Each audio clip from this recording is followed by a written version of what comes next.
It's Rome and we are here with Playmas. This is Carnival Visionaries, where we tell the stories of all of the magicians behind the carnival stories that you have been seeing on the road, the costumes, all of those elements of carnival. You want to know who behind it, who created these designs? But we are here with a designer herself. She goes by the name Nisha Feliece. Welcome, Nisha, to the show. Thank you so much for having me. So she's not only a carnival costume designer, but she's a supermodel. Oh. She was Miss Trinidad and Tobago supranational. Yes. Ah, well done, well done. That was such a long time ago, though. But let me jump into this right away. So how has that transition been for you, being in the spotlight as a model versus now behind the scenes as a designer? Honestly, it's been a big transition for me from modeling to now creating, but I think the modeling actually helped me with the creating because of the fact that I used to wear the pieces. So because I wore the pieces and was on stage and know how things should flow and feel, it actually helped me in terms of my creative process. Because I still try on all my pieces before I shoot them. Oh, but then all your pieces might be a certain body size. No. I still make for curvy girls. I still make sure I make the size medium, large, extra large, depending on who my model is. But I'm talking about the skinny mini pieces. I'm still very tiny, so they could fit me. I pull them up, I see how they fit, and then I go from there. So how long now have you been a carnival costume designer? Well, we're not talking about COVID. COVID don't exist. So therefore we're looking at about 3 years, because I started in Monday wear and then excelled myself into the costume stratosphere, I should say. Okay, so in terms of actually being a carnival costume designer, you would say this is reasonably new to you? Kind of, maybe like 2 years. So I did Monday wear 1 year and then did carnival costumes 2 years after. I actually started working with Ronnie and Caro, with Caro McIntosh being one of my mentors, actually my main mentor in this whole carnival industry. So 2 years fully designing my own costumes, but 3 to 4 years overall in the Monday wear carnival spectrum, space. All right. Yeah. You mentioned Ronnie and Caro. Which bands have you designed for, or islands or countries have you designed for? In this very short space, I've done tribal mass in Canada. I've done stuff for Grenada. I'm going blank. But Barbados. Wait, let's start this over. Yeah. Barbados, Grenada, Canada, Miami, New York, and the list goes on. I'm not going to remember. And here in Trinidad and Tobago, 100%. So for Trinidad and Tobago, Ronnie and Caro, obviously, and I've also done Resonate Carnival for 2024. Those are the only bands I've done, and I'm going to do my Monday wear collection again. All right. Yeah. And you said you moved from starting off with Monday wear into carnival costumes fully. What was that like in terms of that shift? Was it more difficult? Very hard transition, because people don't take you seriously all the time if you're just in Monday wear. They're expecting, if you're coming across into the carnival sector in terms of making the costumes, that you're constantly, that you have a portfolio. So I was on everybody's Instagram, hey, do you want a carnival costume? I could make this, I've done this. And at this point, I literally did like the most basic thing for a carnival, maybe up the islands, a small band. And I knew nothing about building big costumes. And that's kind of like where Caro came in as a mentor and teaching me how to perfect my craft and how to move in that space of designing big mass, as we will say. So I was talking to some of the other designers who in this are quite a while, and I was telling them that people have this image of creatives in the carnival costume world as being very cliquish. Right. So you are somebody who broke through the clique, as I would say, to become a carnival costume designer. Literally, so how would you advise someone else who's trying to become a carnival costume designer? Honestly, stick to yourself. Ask questions when you think that it's going to help you. Don't be afraid to explore your own talent and put out your work. Social media is a huge tool. It's been a huge tool for me, because I was down in everyone's DMs as much as I possibly could have to make sure and put my work out there, because Carnival is a very interesting industry, and in terms of if you're on top, you can continuously be on top once you start to give the work that people are looking for. In terms of the cliques, just don't pay any mind to it and just work on you and your artistry, and you will excel. In terms of the DMs you mentioned, so is it that you're DMing Carnival bands? So the bands? So literal bands. I'm literally traversing the internet looking for as many bands as I could find. I will go St. Kitts Carnival. What are the bands in St. Kitts Carnival? And then I will DM all these bands. Hey, are you looking for designer for 2024 or 2025? You can consider me. You know, I'm just pitching myself, because for every no that you get, there must be one yes in there somewhere. Right. There must be one yes. So for me, the power of DMs is what got me to where I am right now. But I love this, because a lot of people feel as though they're ashamed to send somebody a DM to put themselves out there, and there you are selling yourself. You're knocking on these Going doors. down in the DMs. Yeah, and then so people think that not only celebrities but big bands don't check their DM. So how has that been for you? They definitely do. So a lot of the time they would either say, hey, send us an email of your work, or when your costumes blow up, they'll realize, oh, they had a message from you 2-3 years ago. Right. And then they'll be like, oh, we're sorry, we didn't respond, we didn't see this, it wasn't our request, something. And then they will say, oh, send us an email, we love to work with you, because now your work is trending, or a piece is trending, or something you did was trending. So now they know that, oh, you exist, you are a designer. But that would have been from all the previous DMs and the people who have actually given me the chance. Like Kepaya Carnival out in Miami, big band, big up them, Red Ants. They gave me the chance with a lot of things, and before that I was doing small islands, Bahamas, Anguilla, just very tiny island carnivals that nobody was really interested in. Like everybody was just like Barbados, Grenada, Jamaica, Miami, the Caravana. Those are the carnivals that people were really interested in. I basically targeted all the little islands that nobody was looking at. Right. Or nobody was like, oh, their carnival is great, or their carnival is magnificent. I just went to the smallest band with probably 30 masqueraders, and I said, okay, let me produce something for you. And as you produce for one small band and another small band, eventually your craft builds, and it puts you in a space to learn and to grow. So for me, that was like my strategy. I don't need to be with the big bands. I could be with the small bands. I'm comfortable. Right. So what would you say has been challenging for you in this journey of being a carnival costume designer so far? It's always just what's the next project, and being consistent in the work that you put out has always been a challenge for me. But other than that, it's been going fair to fine, with a few scattered showers. Right. Fair to fine, for sure. But it's not an easy industry to be in, because as you said, people may think they're cliques and it's hard to get into this band and that band. But once you put in the work honestly, you will be noticed and people will notice you. For me, that's still kind of hard, because I was always in the background. I was the person behind the camera, or the person behind the production. So it's still a very tricky space for me to be living in, or to traverse on a daily basis. But I'm getting there. That's the most I could say. You mentioned being behind the camera and being behind the production. What you did before you were a designer? So before I was a designer, I worked with a bunch of different soca artists, a bunch of different event planners doing different projects, from working with Marshall Monday and running behind him and dressing the dancers and designing for dancers as well.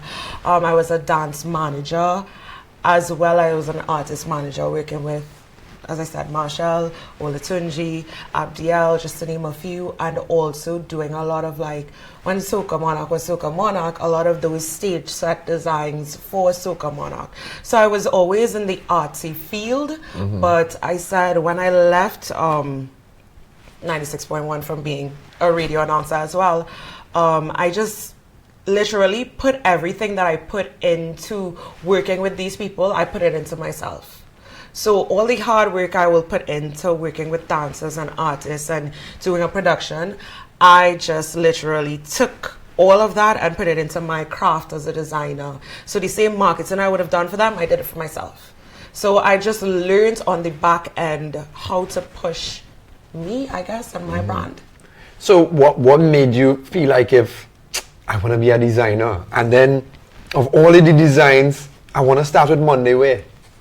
Because Monday Wear was a non-biased industry at the time, and it was now coming up. I mean, it's still something, it's still kind of new in a way, because there's still a lot of room in the industry for anyone to come in, to be quite honest. I would say, even for designers in general, Carnival is a broad market. It's not just Trinidad Carnival. There's so many carnivals around the world. There are over 60 carnivals around the world for people who don't know. So there's so many places that you can be creative in terms of the carnival spectrum. So for me, Monday Wear was just that space that I was allowed to be free without any critique. It was all about just figuring it out, doing it on your own, and releasing a product. And it's either people took to it or they did not take to it. So it was a lot of trial and error.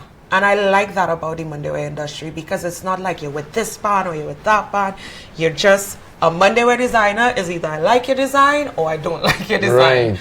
And you take a lot of commentary from the public in terms of the comments that you'll get on your designs.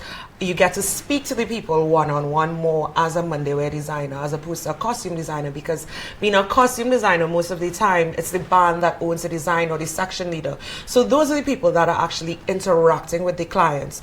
But as a Monday Wear designer, you are personally interacting with your clients. So you get their feedback one-on-one as opposed to through a third party.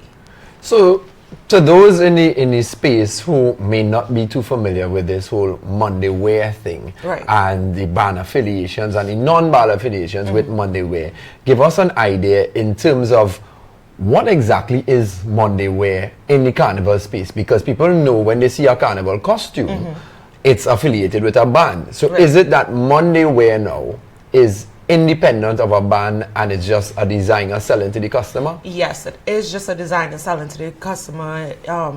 Monday Wear, I think, is the best space in the industry where people can show their personality, or the designers slash the audience or the consumer is now able to say, okay, I'm not wearing what everybody else is wearing, but I get to wear something that expresses me as a person. You know, Monday is just a freedom day for a lot of people. So I'm not going to be in a section with somebody with the same costume crossing the stage. I'm going to be in how I feel to dress and be me and that type of thing. So I think it works very well in the Monday Wear industry. You just freedom of expression. So for Monday itself.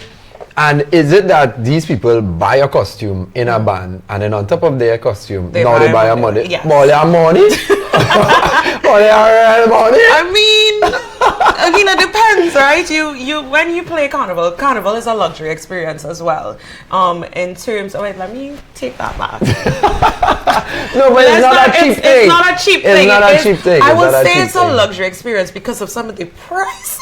Yeah. But I try to be affordable as well with my Monday Wear, because I know if I'm gonna pay $7,000 on a costume, I'm not gonna pay $5,000 on a Monday Wear, because a Monday Wear essentially is just a body piece. It's just a bikini, or it's just something very simple. So for me, in general, I mean, Carnival is for everybody. I just use the luxury experience because of the price point. But yeah, I would say you still have to buy your Monday Wear. You still have to buy your Monday Wear. But the bands don't package it and give you a costume and some Monday bands Wear. give. I feel like Monday Wear before was bands giving T-shirts and yeah, short it used to be a T-shirt. but people wanted to express themselves. So because of people wanting to express themselves, designers like myself took the opportunity to design and express ourselves in terms of what we produce and what we put out there. Because where the fashion industry is concerned in Trinidad in terms of the designers, like the Mailing, the Claudia Pegas, and all these amazing designers, it's very niche to a certain market in Trinidad and Tobago, even though these people are so readily available for you to go to the mall to get Claudia or to go to Mailing and buy Mailing.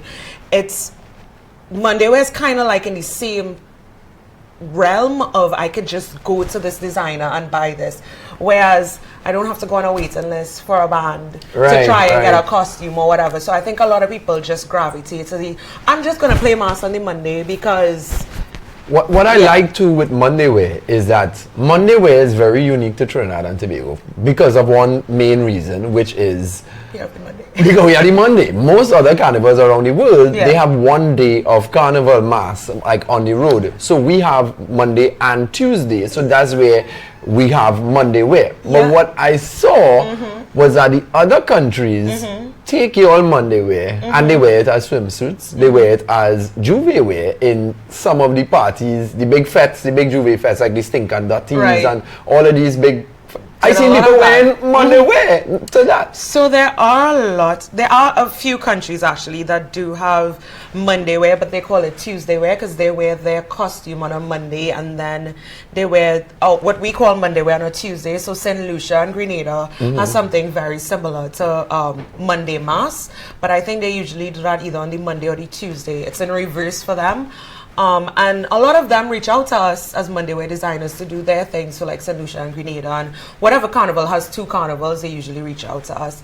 And yes, the Stink and Dirty, a lot of girls order Monday wear for that. But once again, it's about expression, because I want to go to soca or I want to go Stink and Dirty, and yes, I want to get dirty, but I want to look cute before, because I want to give you the before picture and I want to give you the after picture. All the change in the game, you know. You only realize what these Monday wear people doing. Before, when I was going to a juve party, I looking for old sneakers, an old jersey I know can get painted up, and an old pants I can throw away when I done. When I go into these juve parties now, these girls are in full Monday wear, brand new, with fresh, and I'm like, bro, what you doing there? So now I had to go juve party in a fresh kid looking good, taking dirty. What are you doing there? But you never know who you're gonna bounce up, so you have to make sure and look fresh all the time. So you know you want to be like an NF body. Come on, like we out here and we making sure that when we walk in, we turning heads, because you're turning heads and then you're getting dirty and then you're having the best time of your life. So it's a form of marketing as well, right? You need to be like, well, yeah, boy. In soca, we see Nisha girls in these latex bodywear and it was looking good. Where I could get that latex? You know how much people ask me for that latex swimsuit after soca? Well, I am saying, you know how much you'll definitely change the game. I mean, for the men, we love it. The ladies are gorgeous in it, but you'll just make us now have to step up our game as men in terms of heading out to these events. So we just had to conform. We just had to conform to it, because now, and which was unique, because I never thought that Monday wear thing would have caught on because of in the juve parties, that is. Because I was like, nah, I doubt these girls going to pay to buy a Monday wear for it to get painted up and dirty and they're going to throw it away. I mean. But that's why I did the latex, right? Because the latex, even though it gets paint and all that stuff on it, you can reuse it after. Right. Because it's not going to get stained or dirty or anything like that. So you still have to kind of think, because for me, all my Monday wear pieces, I always make pieces that people can reuse. Okay. If you want to go a wedding in one of my sequence pieces and put on a skirt with it, I've seen people do that.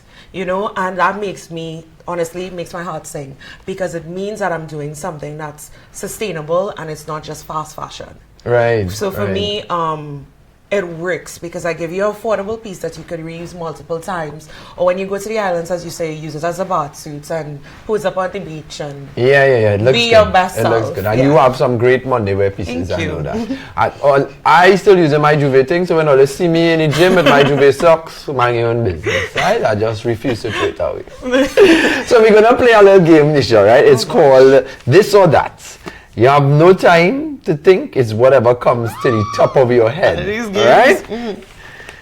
No, I don't want to ask you Rowdy versus Kamala, do I? Oh, okay. Feathers or gems? Feathers. Bold and vibrant colors or metallic tones? Bold. Doubles or bacon shack? Doubles. Polori or kurma? Ugh, both. Traditional mass or fantasy mass? Nah, that's a hard question. You gotta come with it. You gotta pick one. Fantasy. Fantasy mass. Elaborate headpieces or dramatic shoulder pieces? Dramatic shoulder pieces. Flowing capes or feathered backpacks? Flowing capes. Mass on the road or mass on stage? Meaning crossing the stage. Stage. Stage. Stage. Traditional Caribbean elements or fusion with other cultures? Fusion with other cultures. Frontline costumes or backline costumes? Backline body all day. Backline? Yeah, I could be a backline body all day. But as a designer, I'm a frontline body, so we'll take that. Small island carnivals or Trinidad's carnival? Always Trinidad. Home. Okay. Home. And outside of Trinidad's carnival, which other carnival experience stood out for you? Not to say it's the best, but it had a memorable impact on you as a designer. One. I mean, Bahamas is nice. Bahamas? Bahamas is nice, but Miami is up there with it too, because I guess I'm always at Miami Carnival and I see a lot of people that I know there, so that's nice as well. Okay, so this game now is called the Soca Word Association game. Oh, we reached So there, I am boy. giving you a word and you have to tell me a soca song that has this word in it. No, this is home. This one you have a little more time to think and I'll try to help Because you. Jump. jump. Oh, you over me on this one like this. Jump, This is a a hard one. soca song with the word jump in it. I'll give you a hint. There was a Redman Bohemian who sang a song. Very popular. Yo, but I tell you, I listen to soca for the month yet. Jump. You come make have me me wanna. Okay. Jump, I run into Right, this. that's it. Wide. Let me tell you all, this is the worst game in the because I'm not gonna. Don't worry. My brain You are just not goes blank. Everyone who sat on this seat Hold on, wait. and had these questions had the same Hold on, reaction. just now. So you're not in a solo boat. Wine. Wine, something with wine down low. It must have something with wine down low. There's an older soca song that go wind down low. Okay. Go down. All right. Fat. Fat after fat. All right. Okay. Bacchanal. I name Bacchanal. All right. Call me Bacchanal. Vibes. The vibes can't done. Woo, you're moving quick, girl. Love. Ooh, Freetown. No, help me. Yeah. Let me hear you say one. Can Okay. you feel the love that's in me? Yeah. All right, Freetown love. Mass. Come again. Oh, she Look at quit. these people. Rhythm. Oh God. Wait. With your man and the iron and go jump In the engine room. Okay. Flag. So, no, that's wave your high. No. Flag? It has so much. Something with Iowa must have a flag in it. Sometimes I should have water. We should have water on this list. We should have water. This all Iowa song. Flag. Let me see your rags up. Flags up. Everybody hands up. Okay. All right. Jab. Job? Jab. No, I'd be like, jam blasted, but that's not it. I'll give it. Close. No. Job. It must have a Talpri song with job. Right. So we'll take that. A Talpri tune. So guys, you have heard it here. We got her story because a lot of people don't know your story. They know your brand, being one of the newer ones into the industry itself, but now they get to know a little bit about you itself. We usually hide in the background, but we'll take it. Thank you very much for joining us here on Carnival Visionaries. Y'all keep watching the series. Look out for her on the Playmas platform as well. It's Rome, signing out.